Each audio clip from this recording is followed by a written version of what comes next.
राहुल गांधी जी पर सीधा सवाल है कि वो यहाँ क्यों नहीं आ रहे। लड़ाई तो यहाँ चल रही है ना सर। इनकी भाषा पहले सुनिए तो सर, बैटल ग्राउंड यहाँ पे है ना, और राहुल जी कहाँ है? राहुल जी अब सवाल है कि और आप वो यहाँ आ नहीं रहे हैं। मोदी जी का रोड शो ये हुआ, मोदी जी के रोड शो में वो हुआ, सुबह से रात तक गाली देकर लगता है कि हम जीत जाएंगे। हमको गाली देके जीत जाएंगे क्या?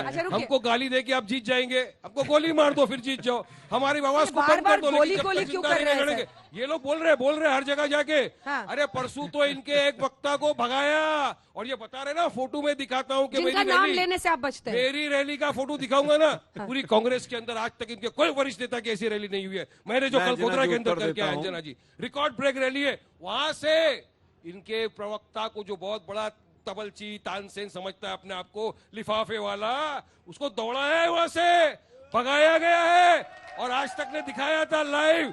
इसलिए कल गया वहां पे, बराबर उसको समझा गया है, हमको गाली मत दो। जनता जवाब सुनिए, इसके बाद आ रही हूँ सब। जो लोग बीजेपी में गाली देते हैं ना, गालियों की बात करते हैं, वो मंत्री बन जाते हैं। उन्होंने कहा था गोली मारो, आगे का शब्द मैं नहीं लूंगा। आज इनको भी गालियां समझ आ रही हैं। जो भाषा बीजेपी करती है वही मीम करती है। राहुल जी कहाँ हैं? राहुल जी 2 रैलियां करके गए, उससे पहले वर्कर्स की बूथ कमेटीज लेके गए, और राहुल जी का जो काफिला है ना, उसका एक फोटो देख लीजिए आप लोग।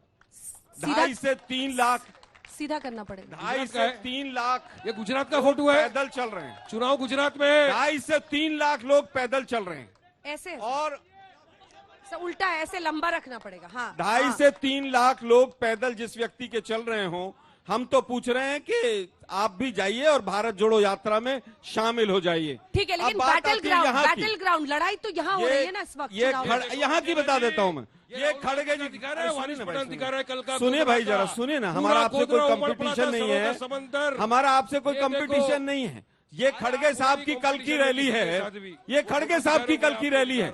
25 से 30 हजार लोग हैं इसके रैली के अंदर। किसी भी रैली में मोदी साहब के भी इतने लोग नहीं आए हैं। खैर ठीक है, इसी पर जवाब एक ले लूं।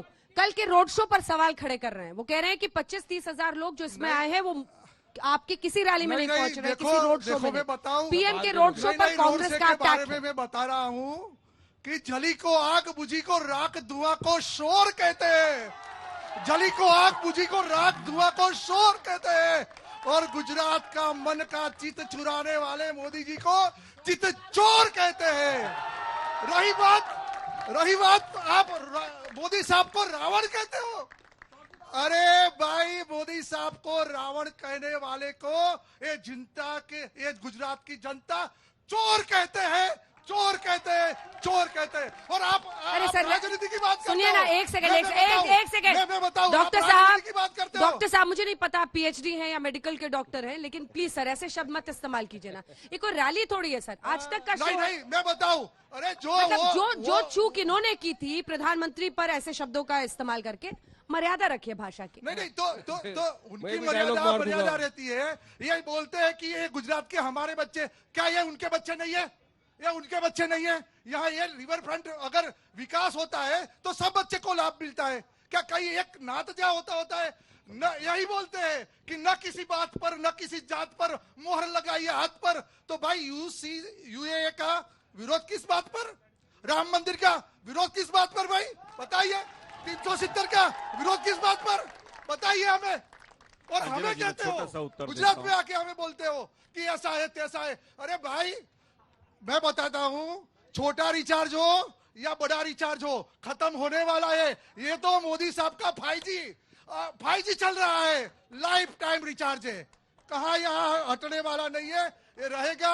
आप टूरिस्ट पर आए हो, टूरिस्ट जैसा पॉलिटिक्स खेलो और फिर टूरिस्ट के बाद चले जाएंगे। वो सब यहाँ के लोग जानते हैं। आलोक जी वो कह रहे हैं इलेक्शन टूरिज्म कांग्रेस पार्टी यहाँ पर करती है, और कह रहे हैं कि पीएम का 5G है, लाइफ टाइम रिचार्ज है यहाँ गुजरात में। और लाइफ टाइम वाले ने 18 घंटे काम करके और भूखमरी के इंडेक्स में देश को नीचे पहुंचा दिया। जो गैस के सिलेंडर की कीमत 450 सवा 400 रुपए थी, वो 1150 पे पहुंचा दी। भाई ऐसा 5G बंद करवा दीजिए, कहीं ना कहीं जो जमीन पे काम होना चाहिए वो करवाइए। अब किसने क्या कहा? उमा भारती ने तो विनाश पुरुष कहा था, आपने उनको शायद वॉशिंग मशीन में धो लिया होगा। जो लोग बीजेपी के जो लोग उटपटांग बातें करते हैं मोदी जी के लिए, वो तो सब अच्छे हैं। यमराज किसने कहा था वो कैंडिडेट है आपका, और 80,000 का मशरूम जो जेब में डाल के घूम रहा था वो भी कैंडिडेट है। खैर उस पर मत जाइए। अंजना जी, पिछले 1.5-2 महीने में बीजेपी ने बहुत गोल पोस्ट बदले। जिस तरह से अर्बन नक्सल से शुरू हुए, अर्बन नक्सल के बाद तमाम तरह से यूसीसी और जनगणना और पता नहीं कहां कहां पर पॉपुलेशन कंट्रोल पहुंच गए। लेकिन इस बार जो पहले फेज का कल वोटिंग हुआ है वो मोरबी के भ्रष्टाचार पर हुआ है कि इनको उखाड़ कर फेंको, कि महंगाई पर हुआ है कि गरीब आदमी की जेब आपने काट ली और 5G वालों को सारा पैसा दे दिया। कोरोना के ऊपर हुआ है कि आप ऑक्सीजन और बेड नहीं दे पाए, उसके ऊपर हुआ है। लट्ठा कांड के लोगों को आप सजाओ नहीं दे पाए, सलाखों के पीछे नहीं पहुंचा पाए, उस पर वोटिंग हुआ है। हमें पूरी उम्मीद है कि आज जो इनकम टैक्स की रेड हुई है, शहरों में जो बीजेपी हाफ हुई थी कल, आने वाले टाइम में वहां से भी साफ हो जाएगी। चलिए।